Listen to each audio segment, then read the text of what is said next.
مرحبا بكم مشاهدينا الاعزاء في عدد جديد من حصتكم صريح جدا. ونحن في الشهر الفضيل عدنا سؤال للجزائريين: واش راح يكون ردة الفعل الجزائرية إذا لم يجد الإفطار في موعد الأذان؟ لمعرفة هذه الآراء ابقوا معنا.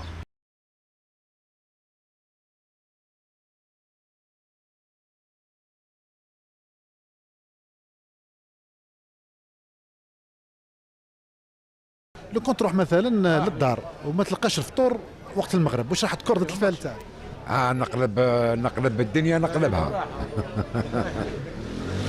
والله غير قلبت كي الطبابل كي الكراسي كي البارح كي نقلب الدنيا نقلبها كاع. حوز هذه اوفيسيال، هذه اللي تروح لدارهم. الحاج لو كنت تروح للدار وما تلقاش فطور، واش راح تكون ردة الفعل تاعك؟ ما ندير والو. حوايجي يا رب العالمين واش دير؟ ما ندير والو. تلقى مثلا الزوجة الكريمة ما درتش الفطور، كيف راح تكون؟ ما تقدرش الا ما طيبتش. نسكت واش نهضر؟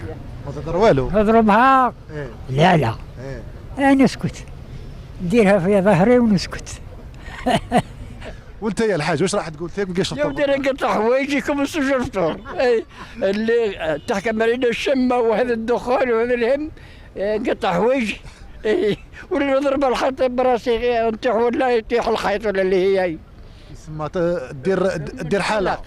نتخلص. تتقلق كيف ما تقلقش، كش واحد ما يتقلقش. تلحق للدار ما كاينش فطور، باين بلي تقلق. تنوضها وتجي خارج دار السبيل، تفطر في دار السبيل وخلاص. لازم تفطر انت وقت لازم. لازم. ما عندكش حل وقت دابا. ما كاينش حل وقت. تصبر، تقدر تصبر. ما كاينش كيف تصبر. انا قبل ما ياذن انا ناكل. انا معايا سوا هو ياذن من انا ناكل من نفطر من. الاخ الكريم، لو كنت تروح للدار وما تلقاش الفطور، واش راح تكون ردة الفعل تاعك؟ كي يروح ذوك للدار هان وليدي برمان، كي يروح ذوك للدار وما لقاش الفطور هان وليدي سيتو لا كنت قاضي، لا كنت قاضي ذوك بار اكزومبل قاضي ونجي وما لقاش عشيه ديال الفطور، كيف راح تولي نتايا؟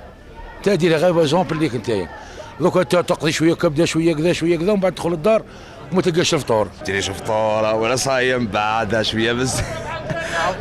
ما ديريش ما تخليش الماء تاع الحمام. الفطور ما تلقاش الفطور اصلا. الله يرحمها ويرحمني وخلاه الخلع ديريكت.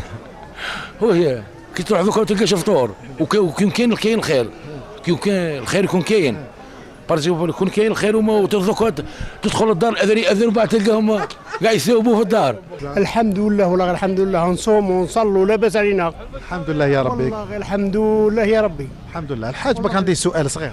وشنو هي؟ لو كنت تروح للدار اليوم على المغرب وما تلقاش الفطور، واش راح تكون؟ واش راح دير؟ نروح للدار وما تلقاش الفطور وما نلقاش فطور، ما ندير والو. واش دير؟ ما ندير والو. اللي كاتب ربي تلحق. انا ما كان واش ندير. قلق ما ديرونجا ما والو. ماني كيف دخان، ماني كيف شمه، ما نتقلق. هذوك صحاب الشمه اللي يتقلقوا كما واحد كما انا باقي كيف شمه كيف الدخان، هذو يتقلقوا. صالح ما نتقلقش. واش دير انت ما تلقاش الفطور؟ واش دير؟ ما ندير والو.